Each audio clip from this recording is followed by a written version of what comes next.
Hello again, everyone. This is Joe Henches with Beyond the Chart, and this is just a quick intro to the video. This is a special promo I'm doing that I only do once or twice a year. This video I shared with my insider members this weekend. So if you felt like you liked the video, hit the like button and have a great weekend. We'll see you on the next video.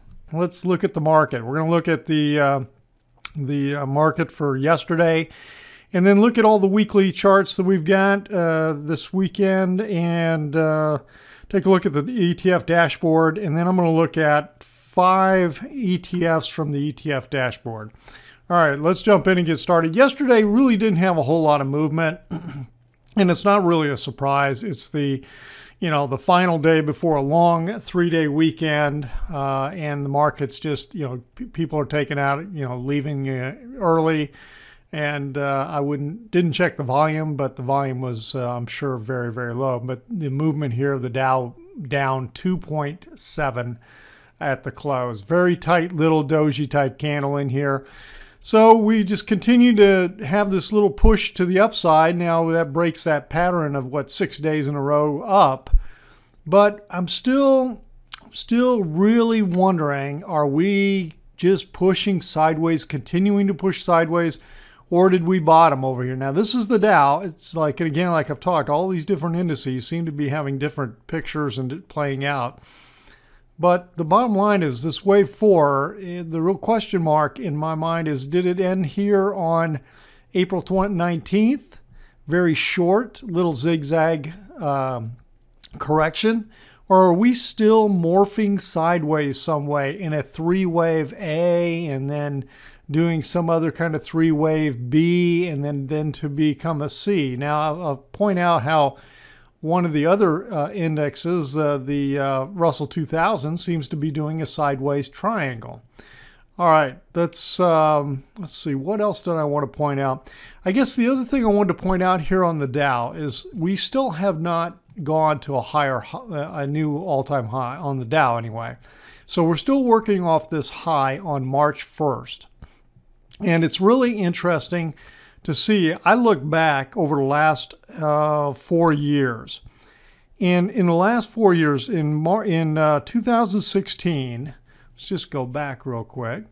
In 2016, if we look at the May-June time frame, we had a closing high here on April 20th, and the low was back down here on June 27th. And look at the chop. I mean, here's a little 3-wave move, and then we had this 3-wave move down like this. This was all really kind of a sideways B type triangle that we had, like an A and then a B and then a C is the best interpretation. Now, it's not as great here as it shows up on the S&P 500. If we go back to 2015, where did we top out? We topped out in this closing on May 19th, and we didn't bottom for a short-term bottom until August 25th on the close. Now, 2014, we continued to chop higher in the April, May, June timeframe. We continued to chop higher into a July high, and then that July high ended up having a short-term bottom here in early August. And then if we go back one more year, just looking at 2013, you look at, here was the May high right here, a May closing high on May 28th, and then we had a low, short-term low very quickly into June 24th. So 2 out of the last 4 years had bottoms, short-term bottoms, in late June. 1 had it in late August, and then 1 continued to chop higher. So now as we come back to the present, we're just still wondering here. We have this high here on March 1st. We haven't gotten an April or May high. Now, we may still get something here towards the end of the month, but it still makes me wonder, are we doing something, some bigger A, B, like a 3-wave B, and then getting ready to come down for another short-term bottom into late June? That's really what I'm watching for, and that's what I'm very suspicious of. Now, when we go to the S&P 500, this thing is doing something a little bit differently just because of the way these waves are pushing higher here. It's just not just can't get the same picture is what I guess I'm trying to say. We continue to push to a high, and actually the S&P 500 closed up 0.75 on Friday, so that is a new all-time closing high. So here we are continuing to push to a higher close. So May 26th for a high. Now, are we about to roll over? You just don't know for sure. And when you look at back here, and it's interesting, last year at the same time frame, this April to June time frame, look how we continue to push a little bit higher here into late May, right into, June 8th, and then had this boom, boom, boom, three-wave move here, very sharp swings with that Brexit low that we have, had on June 27th. So that still is a very real possibility that something like that could be going on, that we have some kind of three-wave A and then some kind of move here that's not totally clear to me, and then we roll over. So that's something to be thinking about. The Russell or the NASDAQ composite, on the other hand, isn't doing this. This seems to be doing an impulsive wave higher. This looks like a 5-wave sequence to me. And this right now, this last leg up in here, we're running into some divergence. We're kind of getting divergence on this move here, and then we got a pretty sharp correction, pull back. And now we're getting divergence on this move that went to new highs on 2 out of the 3, indicators. So anyway, that's why I'm a little suspicious about this move as to whether it's got more power to the upside. The New York Composite, I decided to go ahead and label out, here's a possible move, like a combination move to the side here, sideways move. This would, the way I've got this labeled, as if wave 4 is ended here on May 18th. Okay, so we have a 3-wave zigzag W, 3-wave X, and then an A, B, C flat. Just because this came back to the beginning of A, 3-wave, and then a 5-wave move down here for the fly. That's a possibility, but the other thing is we could be doing a series of 3 waves, okay? Let me get rid of the crosshairs. We could have a 3-wave move here, 3-wave move here, a 3-wave move here, and we could be doing another one of some kind. And it could be part of just a sideways type of push that's going on, okay? So that's what, and again, when you get into this corrective type action, these overlapping, very choppy, especially when you start seeing 3 waves, you're in a correction. You're not doing this, right? You're not impulsive pushing higher. And that's what makes me suspicious about what is going on right now. Russell 2000, I am starting to think that this is a possible sideways triangle that's forming with this 3-wave in here. Very distinct 3 waves here. Very clear, very distinct. 3, 3, 3, okay? And so this would then imply, we got this one here. This would imply that well, that wasn't good, Joe. Let me go like this, something like this.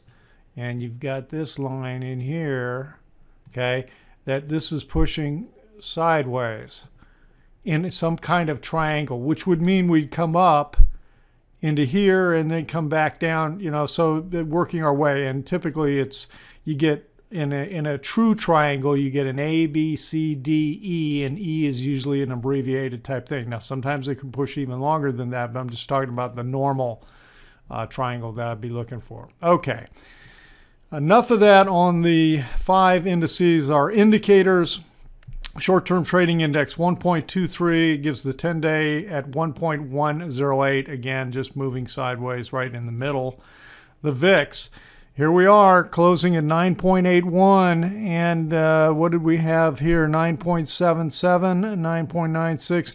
So there is only one other close here this year below this low, and then we got to go back. We're talking about, this is like I think the 4th lowest close or 5th lowest close or 5th time below 10 in the entire history of the VIX since 1990. And the other times that it occurred was 1993. So, you know, it was either 93 or 94. I think it was, anyway, I think it was the end of 93, but I'd have to go back and look. So we're at an extreme is the whole point. We're down here at an extreme just like here. And then we didn't stay here very long, did we? Boom. And, you know, I wouldn't be surprised to see the same kind of thing happen again. So that's the VIX, the high-low on the New York Stock Exchange, 123 more new highs than new lows on Friday. And that was a little bit of a pull down. The NASDAQ, 72 more new highs than new lows as we pull back down. And let's see, what was the other thing? You know, one thing I never mentioned was what did happen on the advance and declining issue. So advancing issues outnumbered declining issues on the New York Stock Exchange 8-7. But again, we had volume outnumbering on the declining volume was ahead of advancing volume. So again, another, you know, negative here on the market, although the market was fairly mixed on Friday. It's 14 shares down for every 13 shares up, so almost dead even, but with a downside bias. All right, that is the high-low McClellan oscillator. Let's go take a look and see how are we doing with the overbought, oversold situation. And we go to the McClellan, and we pulled back down a little bit. We're at the high end of neutral at 40.07. So just, you know, with yesterday's kind of a dead day, not a whole lot going on there. The put to call ratio on Friday, 64 puts for every 100 calls. So that picked up some. That's the highest of the last, 2, 4, 6 days, the highest rate. But it keeps that 10-day at 0.61. So no real change there. We're still hanging down to the low end of that 10-day ratio. If you look at, you know, where we're at with 0.61, we're kind of at the low end. Last time we were lower than that was back early April. Okay. All right. So that's the picture on the put to call and on the indicators. Let's take a look at how the weekly charts look. We'll go back through these indices on the weekly charts and then take a look quickly at the global indices.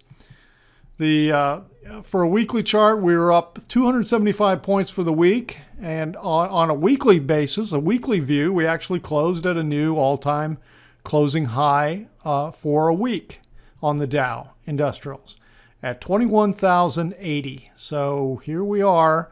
But again, I'm keeping my wave count in here until this, I'm not labeling this as a 4 or anything until I get more certainty as to what's really happening on the daily chart.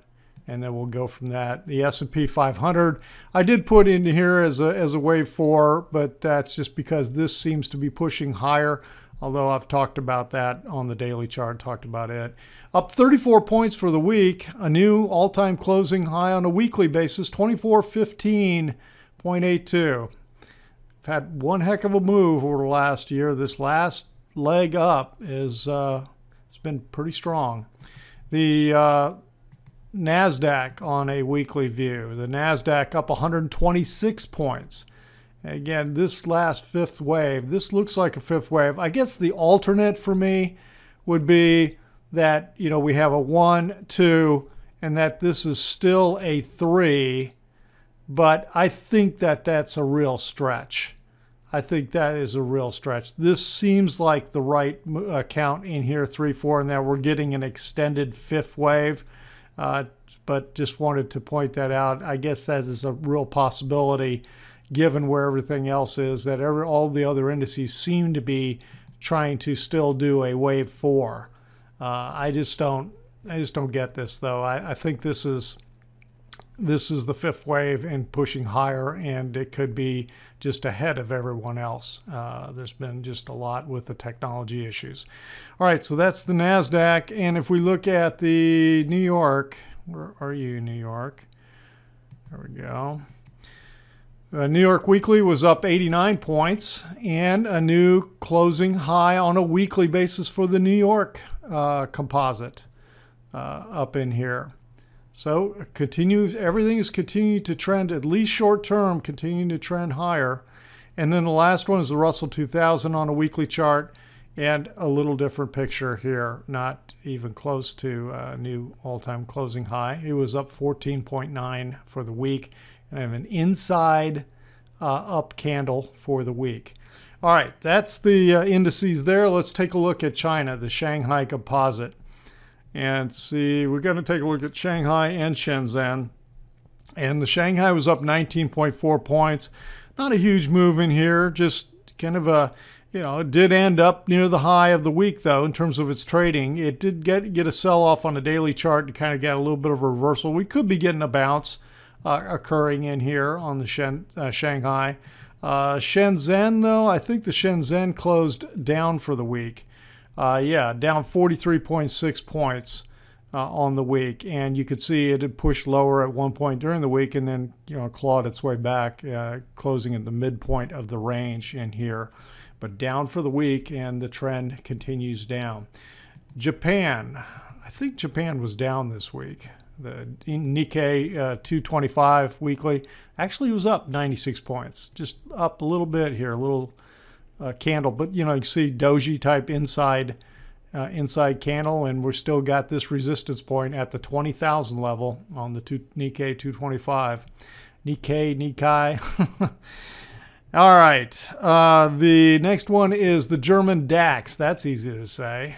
The German DAX. Down 36 points, so not hard to, no new real direction being given here. Just continuing to trend to the upside, little inside, slightly down for the week move. And then the UK, with that terrorist activity that went on, what happened with the FTSE 100? Well, it pushed up for the week. And that is May 26th, week ending May 26th. We push up. Notice how this is a line I drew last time or 2 weeks ago. I'm not sure when I drew it, but I did not do it this week. So notice how it came right up into that line. So it's going to be real interesting to see if the pattern holds and this trend line repulses the move to the downside. Okay, let's see, the next thing I wanted to look at is looking back at our key market indicators. Take a look at HYG. Okay, on a weekly chart for HYG, it was up 39 cents in the end of at the end of all that 5 days of trading, and closing above that resistance point, kind of confirming the market still. As we've talked about, risk on still is the picture. So we'll see whether that can hold and stay above this this level here, which was what, 88.36 seemed to be that level that it pushed above. The next one is TLT and long-term treasury bonds. This was yesterday, up 21 cents. Let's convert this to a weekly chart and see how she looks. See, little doji candle for the week. So it closed almost exactly where it opened.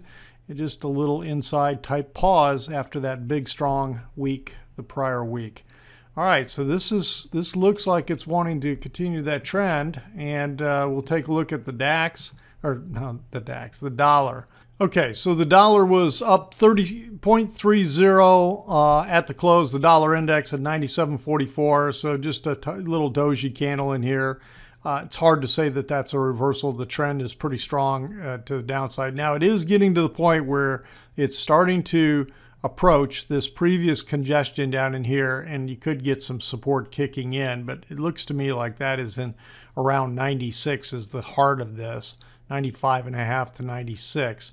Now, here's the previous fourth intermediate wave, okay? And I'm still thinking, what I'm thinking is that this is part of a third primary wave up, and that we are correcting.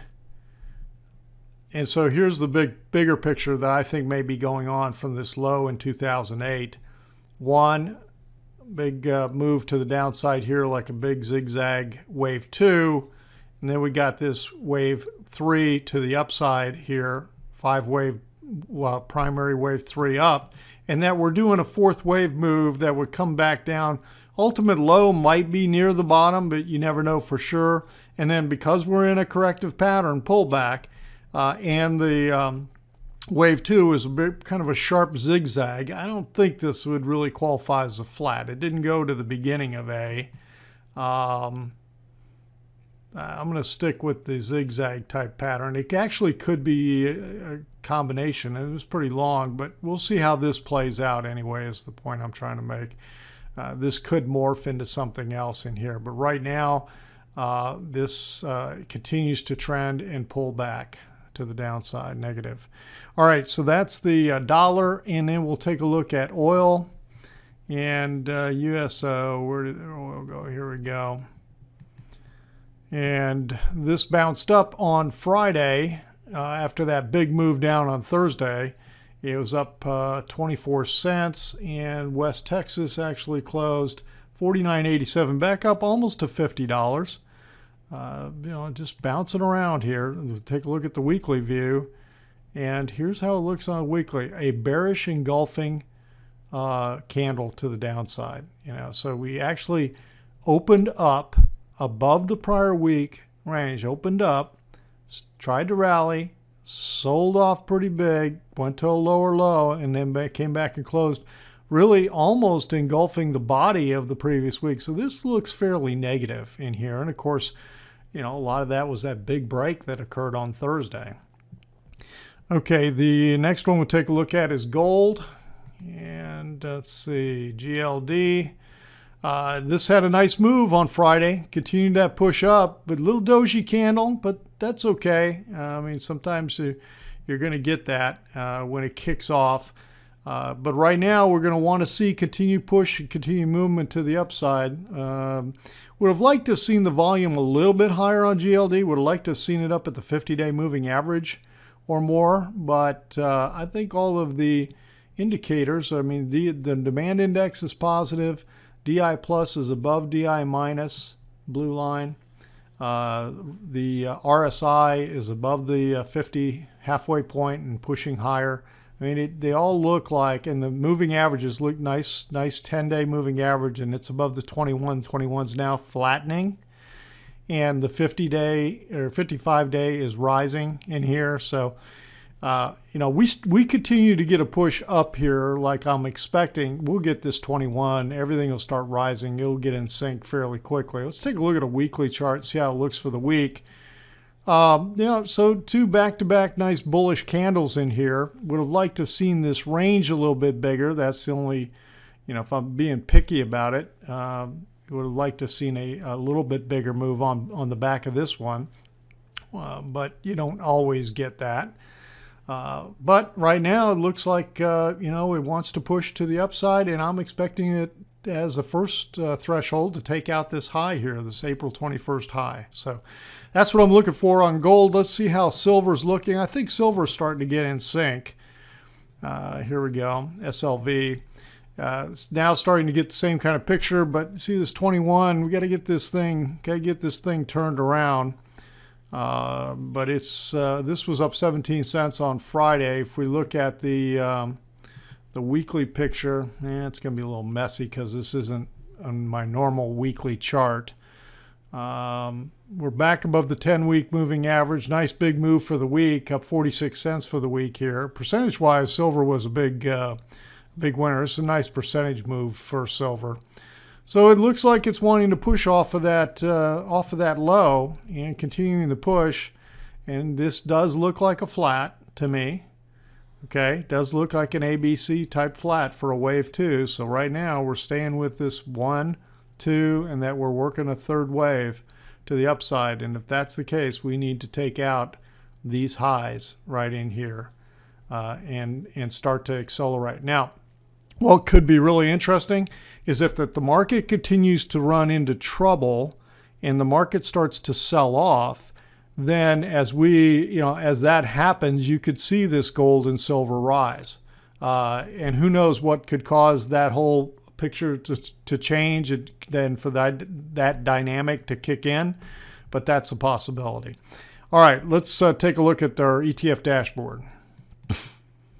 Okay, here's the ETF dashboard for the week ending May 26th. And we had, look at a bunch of these had 2% plus moves this week. A consumer staples to the downside energy because of oil. Semiconductors continued up. Technology in sync with semiconductors. And utilities. Look at this move here by utilities, which is really interesting. You know, with the markets closing at all-time highs and everything, and then you get utilities in sync like that, we'll take a look at it and see what's going on. I'm going to look at utilities, XLK, SMH. I'll look at Staples. I don't think we've looked at that in a while. And I'm going to look at energy. I'm going to look at all 5 of these. And those are going to be my focus for the week. Let's just scan down. We've talked about the indices. Emerging markets, not a whole lot of big movement in here. Brazil bounced. Emerging markets were up a little bit. FXI, which is again, primarily tied to the Hang Seng Index. Most of the large cap on Hang Seng Index was up 2%. Again, I think it's bouncing.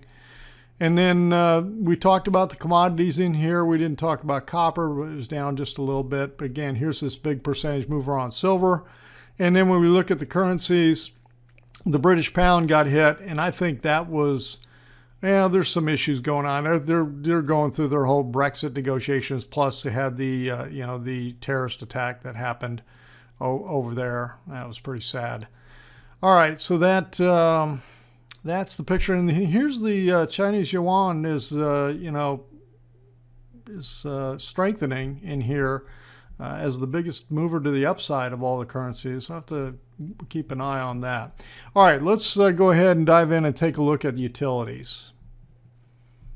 Let me pull this up and let's find the utilities. There we go. Hopefully I got the right one there. There we do. So here's the picture. Utilities have been very strong this last week. This is why the percentage move was such that it was. I'm not sure what really precipitated this, except for the fact that it had been in a fairly strong sideways base that you can see here, to the sideways type triangle.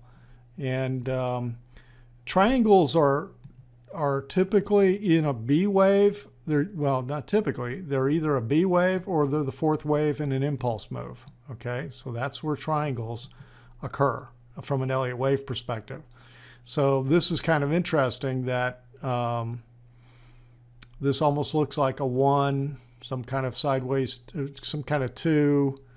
I haven't really analyzed this, but this does look like a triangle type sideways possible 4th wave, which would mean that this would be the 5th and final impulsive move to the upside. Let's kind of zoom back out of this and see, and we're at new all-time high on this move too. Yeah, that's interesting. Let's take a look at the weekly chart. Now, I hadn't looked at this in a long time. I had this actually labeled as a wave 5 up here. I'll have to revisit and see whether that still makes sense. This actually could be, 1, 2, 3, 4, because we came back really to the top of 1 here, and that we're pushing that 5th and final wave over here. So that's a possibility. And I'm going what I need to do in here is put a question mark as I revisit this. Okay, so that is utilities. Let's take a look at the next one is XLK. Technology select sector. And this is look how close this is to the NASDAQ composite action. It's not identical, but it's very close. This went to a lower low here. So what I want to look at is the indicator. See how the demand index is not confirming the move. Boy, look at the volume that occurred. If that's right, that's amazing. Volume that occurred yesterday on that really tight trading, and we're getting divergence here on the DI plus and divergence here on the RSI. So that would imply that this move could very easily be ready to turn down sharply. Okay, so that's what I'm a little suspect. It's a strong move this week, but it's not, the underpinnings look a little weak. Let's take a look at semiconductors. Here we go, SMH and semiconductors, same kind of picture. Not surprising. The semiconductors technology, very strong presence in the NASDAQ, and so that's what's being reflected here. And if we were to look at the indicators, DI plus, the demand index, and again, we're getting bearish divergence and the RSI on all three with this move that occurred this week. Okay, and then let's take a look at the staples, consumer staples. There we go, XLP. Nice move up here, and let's see, up $1.15 for the week. Looks like a little 5-wave sequence could be occurring. Let's take a look at the, I had not looked at this. Now, we're not getting any divergence on the RSI, not getting any divergence on DI plus, and potential divergence on the demand index. So 2 out of the 3 indicators are saying that this is a solid push to the upside. Let's take a look at the volume. Man, the volume is very weak though. Very weak. Of course, this is a weekly chart. Okay, so this one is a weekly chart. Let's take a look at the daily.